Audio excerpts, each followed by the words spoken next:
This past year, our partnership with Commissioner Doar and his superb Bureau of Fraud Investigations produced the prosecution of 85 defendants. The total amount of fraud that we allege was stolen from the Medicaid system was in excess of $1.3 million. Of the 71 cases that were settled, restitution of nearly $1.2 million has been ordered.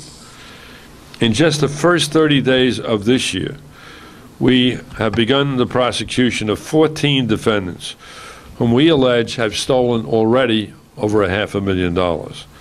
What these prosecutions show is for those who use deception and lies about their income to brazenly steal from Medicaid, it is not a question of whether you'll be caught, it's a question of when you'll be caught. And this morning I'll highlight 8 of these defendants. Mohammed Chowdhury, from January 2004 to November 2011, the defendant collected $150,000 in Medicaid benefits for himself, his wife, and 5 children. In his application for Medicaid benefits, he claimed he was employed as a worker in an auto repair shop with an income of $350 a week. In fact, he was the CEO of New Super Punjab Auto Repair and Body Shop. In 2004, the same year that he applied for benefits, there were regular transfers of funds from his company to his personal bank accounts of between $1,000 and $8,000. In addition, the defendant claimed to be a helper at the Pakistani tea house in Tribeca. When his subpoena bank records accounts showed that he was the co-owner and president of this very successful business with balances as high as $50,000 in March of last year. In his application for Medicaid benefits, he claimed he had no resources. In fact, his wife and son owned rental property in Brighton Beach, Brooklyn, with 2 tenants, one of whom is Malat Sporting Goods, which paid a combined monthly rental of $2,950. Chowdhury owns a taxi medallion and a yellow cab. The medallion alone has an estimated value of $700,000. He deposited the credit card fares for his cab company directly into his personal account, amounting to as much as $3,400 a month. His personal bank account during the period of theft from Medicaid swelled to $64,000. In addition, he owns a Citgo gas station in Westchester, with deposits in just 1 month of $131,000. He and his wife own businesses in the Midwood section of Brooklyn, such as Pax Suites Home, and he's made contributions to the Pakistani American Merchants Association for as much as $10,000. We discovered he shops in Brooks Brothers and uses his business accounts to pay for groceries, college tuition, and clothing. Chowdhury is charged with welfare fraud in the 2nd degree and 12 counts of offering a false instrument for filing in the 1st degree. If he's convicted of the top count, he faces up to 15 years in prison. Mehtab Safaris and Safaris Qureshi own 6 properties, collecting rent on at least 1 of them. 4 of the homes are in Brooklyn, and 1 is rented by Connecticut Muffins for $3,700 a month. They own 2 other homes in upstate New York. Safaris Qureshi is owner of a discount contracting corporation store, but submitted a letter with his application for benefits claiming that he was only an employee.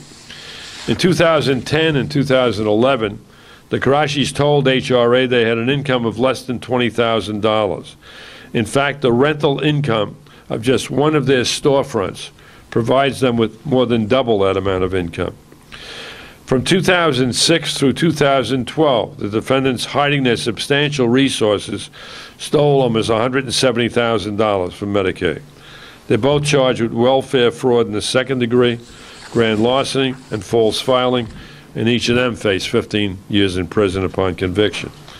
Osana Burakova was arrested this month for stealing food stamps and stealing from Medicaid during March 2003 through December of 2010 for herself and 3 children.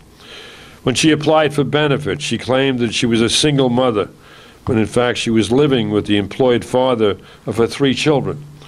Borakova's husband ironically worked for Health Plus, a Medicaid provider, where he was receiving health care coverage. The investigation revealed that Ms. Borakova and her husband applied for a mortgage on property in Texas. Her husband falsely claimed that he owned Health Plus. We charged the amount of the defendant's Medicaid fraud to be $99,000, and the defendant is charged with welfare fraud in the 2nd degree, grand larceny, and false filing, and she faces, if convicted, 15 years in prison. Eunice Key is an MTA conductor, making over $50,000 a year. She claimed in her application for benefits that she was a single mom living on disability payments. By hiding her income, she stole $6,000 in food stamps in 2009 and 2010. Ms. Key also hid her income from the U.S. Department of Housing and Urban Development in order to get Section 8 housing. By this deception, she received $50,000 in Section 8 assistance. In order to deceive HUD, she sent bogus disability letters she wrote and pretended they were from an insurance company. Ms. Key is charged with welfare fraud in the 3rd degree, false filing, issuing a false financial statement for the false letter she submitted to HUD. She faces up to 7 years. Anna Fan was arrested this month and charged with stealing $8,000 in Medicaid benefits for herself and her children. She failed to disclose in her application for benefits that she owned property in New Jersey and that she made cash payments of $2,500 on a mortgage for that property. And she's indicted for welfare fraud in the 3rd degree and faces 7 years if convicted. The last 2 defendants I'll discuss are Nuri and Yukal Zavali. The Zavalis live in West Babylon, Suffolk County. They have never lived in Brooklyn. On a new car application, Mr. Zavali listed himself as the owner and vice president of the Muslim American Association in Brooklyn with an income of $9,500 a month. And yet he and his wife applied for and received Brooklyn-based Medicaid benefits by falsely using the address of family members in Brooklyn. We allege that they stole $50,000 in benefits. The Zavalis are charged with welfare fraud in the 2nd degree, grand larceny, and false filing. And if they're convicted, they face up to 15 years in prison.